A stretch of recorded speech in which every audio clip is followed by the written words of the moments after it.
welcome back to Ozarks Live. Tom is enjoying himself over at the History Museum on the square today, so we're going to go ahead and check in with him.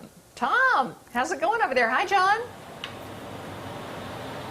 Hey, Joy says hi. Hi, Joy. Yeah, and Cammie does too. Yeah, it's going great. You know that this is one of my favorite places to be, and you should drop by and see things here at the History Museum on the square. Yeah. One thing they've got now, John Sellers, executive director, is with me. He can tell you everything about the history of the Ozarks. But you've got an exhibit going on right now, and you only have a few more days to come and see this. It'll be here. It'll be up till Sunday. Tell me about it. Yep, and it's Once Upon a Christmas Past, and it tells everything about Christmas decorations, about Christmas traditions, about local activities that happened over the course of time. Right. We've got cases full of ornaments. We talk about the inception of glass ornaments for Christmas trees. Yeah, everybody's got them. They were called Kugels, and they were designed in Germany. Yeah. They were heavy glass ornaments, the first ones, with many facets on them, so they would reflect light off the candles. F.T. Woolworth saw these German Kugels and had them made in America, lighter weight, had them made in America, made $25 million selling Christmas ornaments that had been designed in Germany. I want a piece of that action. Oh, yeah. 25 million back then was, whoa, a lot of money. We've got that. We've got Santa Clauses that were in the window exhibits that Hearst store and Reps and others had over the years. So we can see those. We've got Santa down there playing the organ that was in Hearst. We've got the Santa suit that the actual Santa wore. In the Reps department store. Yeah. Was here next door to us. Now, you all can look at some of these things while John and I are talking, but there are some really unusual things that people can learn here and see.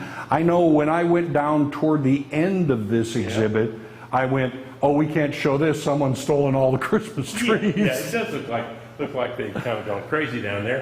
But it's an interesting thing. The first Christmas tree stands, decorative Christmas tree stands, were designed in Germany in the 1860s. Right. And it over time, more and more of these decorative stands came into being. And then they became more utilitarian. Yeah. They got a water cup to keep water in and to keep the tree from getting around and so on. And they got tree skirts became this. Yeah, you covered them up. Yeah, you covered them up. Well, take a look. If you take a look right back there, this is what John's talking about. Who collects Christmas tree stands?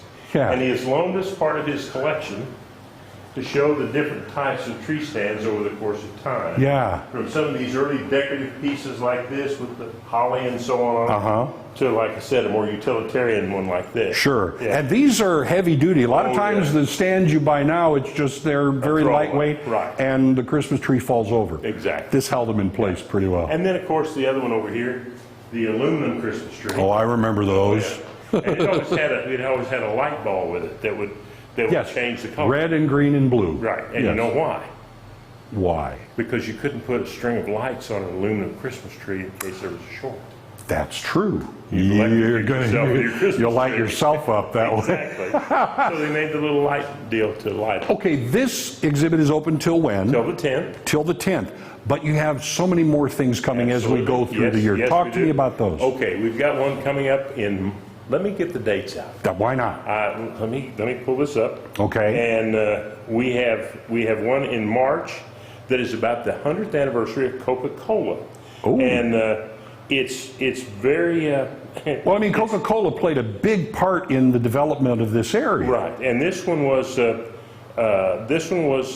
We were going to do it this last year in 2020, but because of the pandemic and everything, we just couldn't get it together. Couldn't do it. It's actually being developed by Coca-Cola corporate in Atlanta, and they're putting it together. Well, the big guys are bringing it. It's all about the local bottler here, that bought this company in 1920 and have had it in their family for 100 years. So that's coming up in March. That's coming up. Now, John, we've only got about April. It's April. April, okay. April to May, through May. We've only got about 15 seconds going right now. So tell people if they want to keep track of all these new exhibits coming. Go to our History Museum website, historymuseumonthesquare.org, all one word. historymuseumonthesquare.org. All right, and in a little bit we'll talk more about those upcoming exhibits and kind of just about the museum as it stands, because it's a great place to visit. You should come out. So we'll be back in a little bit. Right now, back to you guys in the studio. Bye, Joy. All right. It sounds good. And that you. Coca-Cola exhibit better include Tab. I'm just saying now. Oh, Joy. We'll talk to John later in the show about that. Just get on it.